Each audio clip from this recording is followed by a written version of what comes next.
Chapitre 50. Joseph se pencha sur le visage de son père, le couvrit de larmes et l'embrassa. Puis il ordonna aux médecins qui étaient à son service d'embaumer son père, et ceux-ci embaumèrent Israël. Cela dura 40 jours, le temps qu'il faut pour l'embaumement. Ensuite les Égyptiens le pleurèrent 70 jours. Quand fut écoulé le temps des pleurs, Joseph parla ainsi aux gens de la maison de Pharaon. « Si j'ai trouvé grâce à vos yeux, allez donc rapporter à Pharaon que mon père m'a fait prêter serment en me disant « Voici que je vais mourir. C'est dans le tombeau que je me suis creusé au pays de Canaan que tu m'enterreras.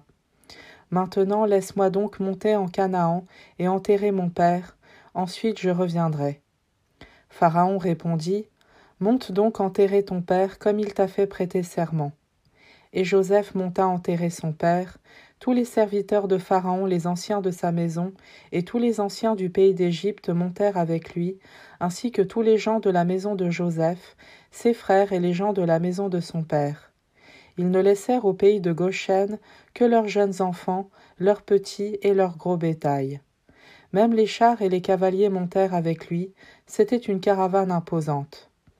Ils arrivèrent à l'ère de l'Épine, au-delà du Jourdain, et là ils célébrèrent des funérailles solennelles et imposantes. Joseph observa pour son père un deuil de 7 jours. À la vue du deuil à l'ère de l'Épine, les habitants du pays, les Cananéens, s'écrièrent « C'est un deuil important pour l'Égypte. » C'est pourquoi on appela cet endroit au-delà du Jourdain « deuil de l'Égypte ». Les fils de Jacob agirent pour lui comme il l'avait ordonné. Ils le transportèrent au pays de Canaan et l'enterrèrent dans la caverne du champ de Macpéla, en face de Mambré, ce champ qu'Abraham avait acheté à Éphron le Hittite comme propriété funéraire. Après avoir enterré son père, Joseph retourna en Égypte avec ses frères et tous ceux qui étaient montés avec lui pour enterrer son père. Voyant que leur père était mort, les frères de Joseph se dirent « Si jamais Joseph nous prenait en haine, s'il allait nous rendre tout le mal que nous lui avons fait. » Ils firent dire à Joseph « Avant de mourir, ton père a exprimé cette volonté. Vous demanderez ceci à Joseph. De grâce, pardonne à tes frères leurs crimes et leurs péchés. Oui, ils t'ont fait du mal, mais toi maintenant, pardonne donc le crime des serviteurs du Dieu de ton père. » En entendant ce message, Joseph pleura. Puis ses frères vinrent eux-mêmes se jeter à ses pieds et lui dirent « Voici que nous sommes tes esclaves. » Mais Joseph leur répondit « Soyez sans crainte. Vais-je prendre la place de Dieu?